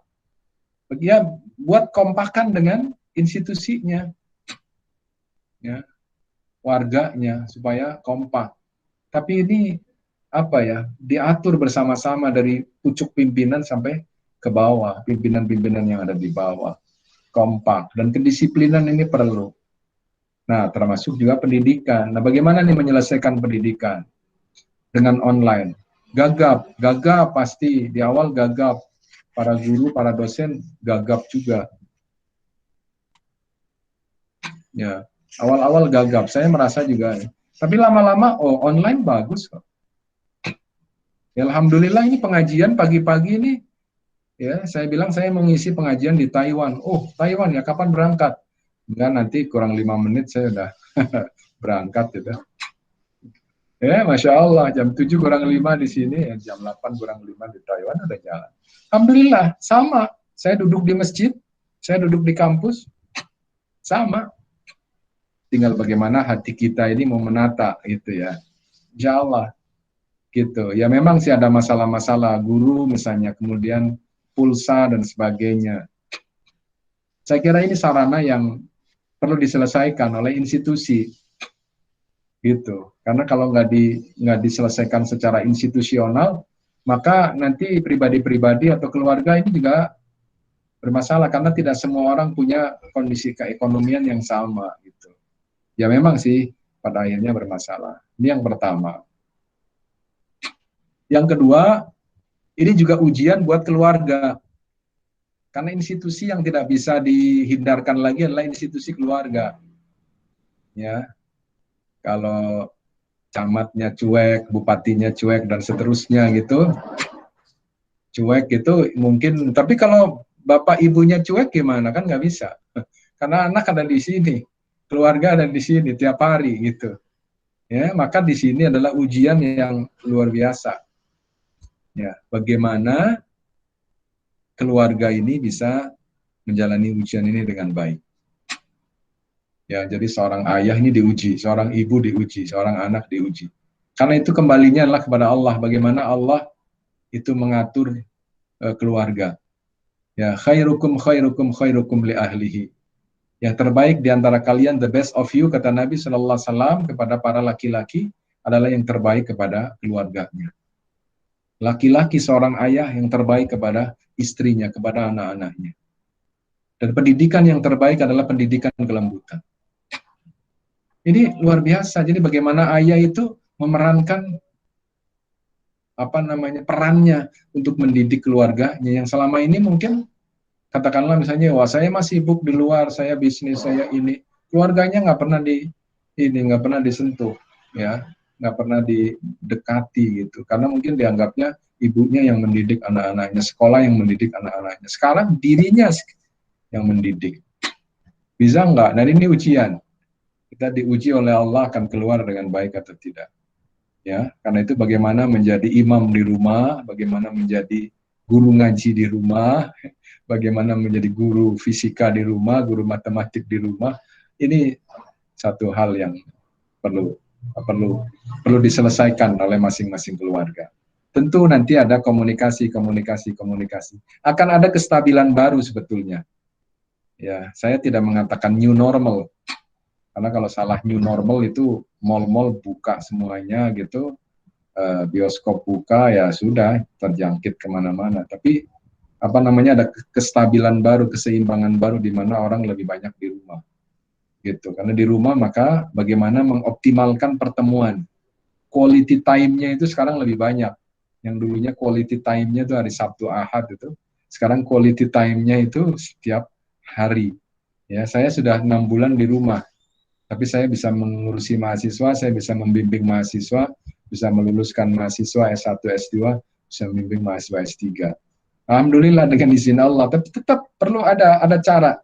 Selalu ada cara. Saya tidak menyampaikan cara-cara yang praktikal gitu ya, tetapi setidaknya bisa diselesaikan oleh masing-masing institusi, tapi yang utama itu negara ini harus bisa turun. Ya, mungkin Taiwan termasuk negara yang bagus gitu ya. New Zealand saya lihat itu sangat bagus di dalam mengelola, sehingga yang terjangkit dalam satu negara itu sekitar 100-an orang saja. Atau Taiwan saya kira sedikit juga. Saya kira bagus. Nah kalau semua negara itu bisa menerapkan seperti itu, jangan khawatir, karena yang memberi rizki itu Allah. Memberi ekonomi itu Allah. Ya, jangan khawatir, apalagi Indonesia. Mau nanam ubi, nanam apa, ada, bisa insya Allah. Ya, bisa diselesaikan. Asal kita sebagai leader, sebagai pimpinan mau bersama rakyat. Benar-benar mau bersama rakyat. Insya Allah, Allah akan bukakan pintu-pintu keberkahan dari langit dan bumi insya Allah. Allah alam besar. Mohon maaf ini jawabannya nggak teknikal.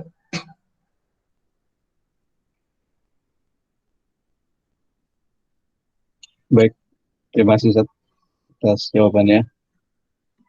Ya, luar biasa ya. Jadi ujian corona ini merupakan ujian yang komprehensif di tataran institusi negara, bahkan sampai ujian bagi keluarga. Maka keberhasilan adaptasi kebiasaan baru ke depan itu juga bergantung dari individu-individu, keluarga, dan institusi. Seperti itu ya. Ya, sebenarnya waktunya sudah hampir habis. Cuma di sini ada satu pertanyaan dari Boleh. Ibu Dwi Sloria Suharti. Mungkin satu pertanyaan terakhir ya. Monggo. Yaitu ingin bertanya bagaimana tips mengajarkan pada anak-anak untuk tidak iri dengan saudara kandungnya sendiri. Nah, ini terkait dengan parenting. Ya, Masya Allah.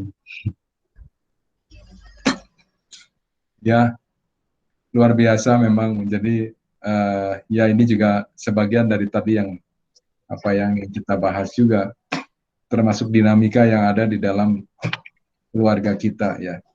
Ibu Dwi Sloria Suharti, ya terima kasih atas pertanyaannya. Ya ini juga apa ya, kontemplasi juga, perenungan juga pada diri saya dan keluarga. Saya kira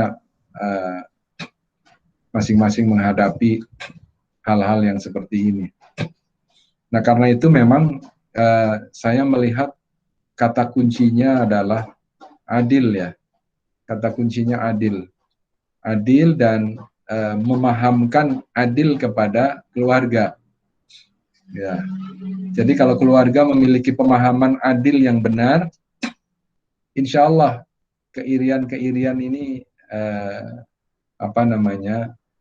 bisa diatasi. Ya, iri dalam arti iri ada yang positif ya. Oh, kakak ini sudah hafal 10 juz, saya baru 3 juz. Nah, iri, tapi boleh. Itu iri yang dibolehkan. Oh, kakak bangun malam ya, saya adik nih nggak bangun malam, bangunnya agak telat nih, pas azan subuh baru bangun. Itu iri yang boleh. Adik ini masih kecil, tapi senang berinfak nih, kakak kalah ini boleh, begitu iri, boleh. Ya, jadi saya harus menjelaskan terlebih dahulu. Iri itu ada dua, ada iri yang dibolehkan, ada iri yang tidak dibolehkan. Ya, kalau misalnya kita kan ada doa, Allahumma arhamni bil Quran atau Allahumma arhamna bil Quran. Ya, waj'alhu li imama wa nuran wa huda wa rahmah. Allahumma dzakkirni minhu ma nasitu wa 'allimni minhu ma jahiltu. Ya, warzuqni tilawatahu ana al-laili wa atrafan nahar, ana al-laili wa ana an-nahar. Jadi ada orang yang menjadikan Al-Qur'an ini sahabatnya setiap waktu. Lalu yang lain iri, maka itu iri dibolehkan. Ada orang yang berinfak dengan baik, ya bersedekah. Yang lain iri, itu bagus. Tapi ada iri, oh ini handphonenya bagus ini, saya mau irinya iri-iri yang destruktif. Ya handphone kayak gitu juga masih kredit juga, masih ngutang juga. Itu namanya iri yang destruktif. Ya dia sudah terbit papernya juga jurnal abal-abal. Masya Allah, ini sudah sudah nggak bagus lagi. Jadi itu dengki bahkan. Nah karena itu yang pertama adalah bagaimana mengajarkan kepada anak-anak kita tentang qalbun salim ini memang. Ya diajarin, ya diluruskan supaya mereka memahami, jangan sampai ada timbul. Dan itu harus dijelaskan, diluruskan terus sehingga anak-anak ini punya pengetahuan, punya ilmu tentang iri yang boleh dan iri yang tidak boleh. Ini perlu. Kemudian yang berikutnya adalah saling support. Kemudian yang perlu ditunjukkan oleh ayah ibunya adalah adil kepada anak-anaknya. Ya, adil. Adil itu dengan baik ya. Ada anak yang mungkin sudah kuliah, misalnya ya kan dikasih sangunya berapa ya kan sebulan gitu. Nah, tapi yang masih SD kelas 3 dikasih sangu kan nggak sama dengan yang kuliah. Yang adil itu artinya proporsional. Yang kuliah dikasih sangu 1 bulan berapa gitu kan. Nah, yang kecil itu dikasih sangu 1 bulan sepertiganya. Karena dia masih SD, kebutuhannya itu segitu gitu. Ya, tapi kalau nggak bisa menjelaskan ini, loh kakak dikasih 2 juta ya kan, banyak ya. Ini adik cuma dikasih 1 juta, nggak cukup ini. Nah, udah. Jadi perlu ada keapikan di dalam menata keluarga ini. Saya bukan yang terbaik, saya masih banyak belajar gitu. Tapi seenggaknya kalau kita kembali kepada Allah, kita adil, ya, dan adil ini tidak mudah, gitu. Ini penting. Jadi bagaimana orang tua adil hatinya kepada anak-anaknya itu jangan kelihatan berat sebelah, senang pada yang anak yang nomor 1 atau senang pada anak yang bontot atau apa, sementara yang lain kurang diurusi dan sebagainya, itu jangan sampai. Tampakkan, tunjukkan keadilan kepada anak-anaknya, tampakkan kecintaan kepada mereka ini, dan jadikan mereka itu kompak, saling mendukung, gitu. Ajarkan mereka pemahaman tentang iri itu seperti apa, mendukung seperti apa, dan menjaga hati seperti apa. Sehingga insya Allah ini lambat laun akan bisa dikelola secara bertahap, secara baik, dan berdoa kepada Allah Subhanahu wa taala agar qurrata a'yun, Rabbana hablana min azwajina wa dzurriyyatina qurrata a'yun waj'alna lil muttaqina imama. Ada lanjutan lagi, Rabbi ja'alni muqimas salati wa min dzurriyyati Rabbana wa taqabbal du'a. Supaya anak-anaknya menjadi ahli salah, ya. Orang-orang yang senantiasa menegakkan sholat gitu, jadi ahlul Quran dan sebagainya. Insya Allah, mudah-mudahan Allah jaga hati anak-anak kita, insya Allah. Wallahu a'lam bishawab. Terima kasih Ibu Dwi. Monggo moderator. Ya. Alhamdulillah. Terima kasih Ustaz Yunus atas jawabannya. Mungkin kita masuk ke sesi yang terakhir ya. Sebelum kajian hari kita tutup, dipersilakan kepada Ustaz Yunus untuk mungkin memberikan pernyataan-pernyataan yang sebagai penutup ya, dan sekaligus doa penutup Ustaz. Ya, mohon sedianya untuk doa penutup. Ya, silakan. Doa ya, Masya Allah. Ya. Sahabat-sahabat Formit yang dirahmati Allah Subhanahu wa taala, mari kita sempurnakan, kita mohon pada Allah Subhanahu wa taala, doa kepada Allah Subhanahu wa taala agar kita diberikan hati yang bersih, diberikan hati yang tenang, hati yang istiqomah, sehingga insya Allah dengan hati yang bersih jiwa kita juga insya Allah akan bersih. Dan kalau kapan saja Allah wafatkan kita, mudah-mudahan kita wafat dalam kondisi hati yang bersih dan husnul khatimah insya Allah. Dan mudah-mudahan kita diperjumpakan dengan Rasul Sallallahu Alaihi Wasallam dan diperjumpakan dengan Allah Subhanahu wa taala di akhirat nanti insyaallah dengan hati yang bersih. Ala hadhihi niyah wa fi kulli niyatin salihah ila hadratin Nabil Mustafa Rasulullah sallallahu alaihi wasallam syai'ulillahi Al-Fatihah. A'udzubillahi minasyaitonir rajim. Bismillahirrahmanirrahim. Ar-Rahman. Iyyaka na'budu wa iyyaka nasta'in. Ihdinas siratal mustaqim. Siratal ladzina an'amta 'alaihim ghairil بسم الله الرحمن الرحيم الحمد لله رب العالمين حمدا ناعما حمدا شاكرا حمدا يوافي نعمه ويكافي مزيده يا ربنا لك الحمد ولك الشكر كما ينبغي لجلال وجهك الكريم وعظيم سلطانك اللهم صل وسلم وبارك على سيدنا محمد وعلى آله وأصحابه أجمعين اللهم اغفر لنا ذنوبنا ولوالدنا وارحمهم كما ربونا صغارا ولجميع المسلمين والمسلمات والمؤمنين والمؤمنات الأحياء منهم والأموات ربنا ظلمنا أنفسنا وإن لم تغفر لنا وترحمنا لنكونن من الخاسرين لا إله إلا أنت سبحانك إنا كنا من الظالمين ربنا هب لنا من أزواجنا وذرياتنا قرة أعين واجعلنا للمتقين إماما رب اجعلني مقيم الصلاة ومن ذريتي ربنا وتقبل دعاء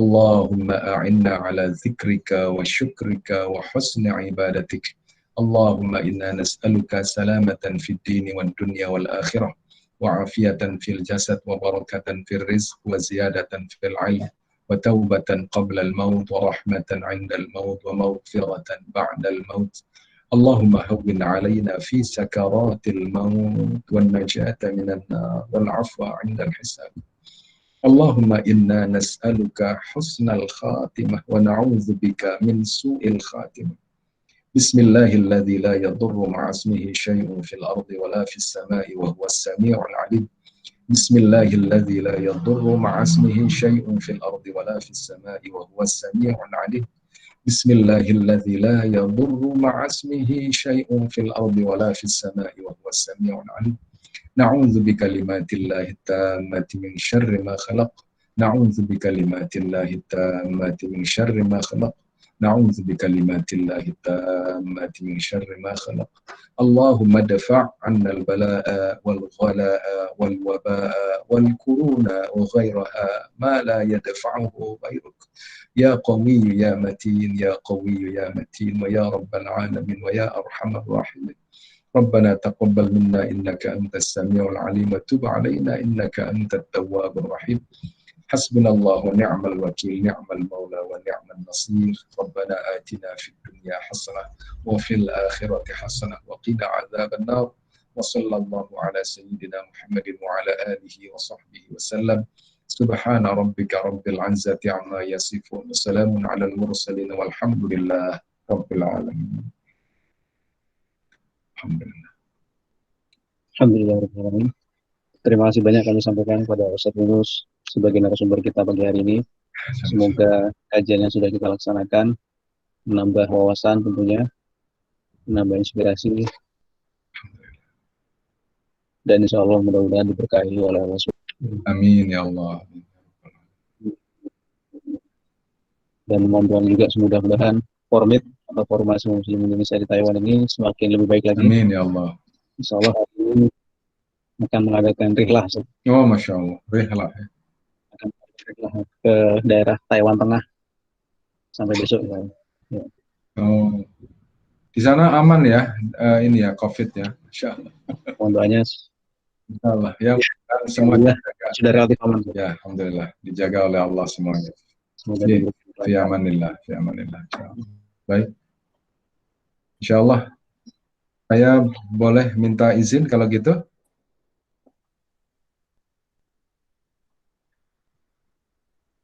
Ya. Terima kasih dan mohon maaf jika Insya Allah sama-sama terima kasih semuanya kepada sahabat Formit, kepada pengurus, presiden dan anggota Formit semuanya ya, yang hadir dan semua yang hadir. Assalamualaikum warahmatullahi wabarakatuh. Waalaikumsalam. Kita sempurnakan dan berterus. Subhanallah. Terima kasih atas kehadirannya dan nantikan insya Allah kajian-kajian Formit yang lain ya di tiap bulan, di awal bulan tiap pekan gitu ya. Dan silakan untuk follow media-media sosial yang dimiliki oleh Formit seperti Instagram, YouTube, dan lain-lainnya. Saya sebagai MC pada kajian hari ini mengucapkan terima kasih sebesar-besarnya dan mohon maaf jika ada hal yang kurang berkenan. Al-Haqqun Rabbik Falatanah Minal Muntarin. Assalamualaikum warahmatullahi wabarakatuh.